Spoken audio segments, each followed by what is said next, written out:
जलती हुई तीली और उसकी परछाई तो देखी होगी आपने, तो आपको मालूम होगा कि आग की कोई परछाई नहीं होती।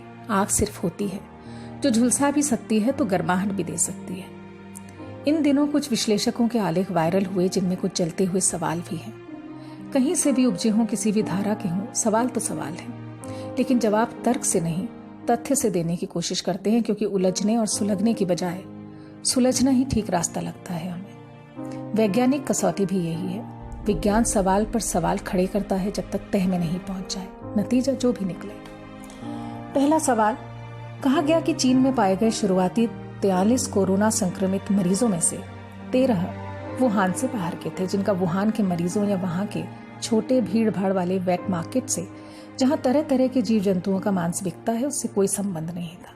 यानी ये कोविड विषाणु वेट मार्केट से नहीं फैला है, उसे यूं ही बदनाम किया जा रहा है। चलिए, तो इसका जवाब न्यूयॉर्क के द इपक टाइम्स अखबार के खोजी पत्रकार जोशुआ फिलिप की बनाई डॉक्यूमेंट्री में तलाशते हैं। 7 करोड़ से ज्यादा लोगों तक पहुंच चुकी इस डॉक्यूमेंट्री ने इसे सीसीपी वायरस यानी चाइनीज कम्युनिस्ट पार्टी वायरस कहा है और ढेरों प्रमाण सामने रखकर यह आशंका जाहिर की है कि दुनिया से बहुत कुछ छिपाया जा रहा है, जैसा कि कम्युनिस्ट शासन की फितरत है। अगर आज हमारे पास सही सूचना ही नहीं है तो हम ऐसे खतरों का सामना कैसे करेंगे। खैर, गौर करने लायक बात यह है कि जैसा कहा गया कि ये वायरस वुहान के वेट मार्केट से फैला और निमोनिया जैसे लक्षणों वाले ढेरों रोगी आने पर इस मार्केट से इस वायरस का रिश्ता साबित किया गया। ये भी जानने की बात है कि वुहान के प्रशासन ने वायरस और मार्केट के संबंध की थ्योरी पर मुहर भी लगा दी। सी फूड मार्केट को बंद भी कर दिया गया। तो चलिए और तथ्य भी देख लेते हैं। इन रोगियों के डेटा खंगालने पर शोधकर्ताओं ने पाया कि अलग अलग जगह जो मरीज आए उनमें से करीब 585 में से 83, 41 में से 14 और 99 में से 50 रोगियों का वुहान के बाजार या वुहान के मरीजों से कोई ताल्लुक नहीं था।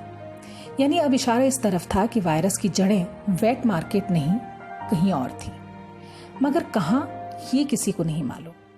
यानी ये तर्क तो सही हो सकता है कि वुहान में न उपजा हो वायरस, लेकिन फिर कहां उपजा और कैसे फैला, इसका सच क्या है।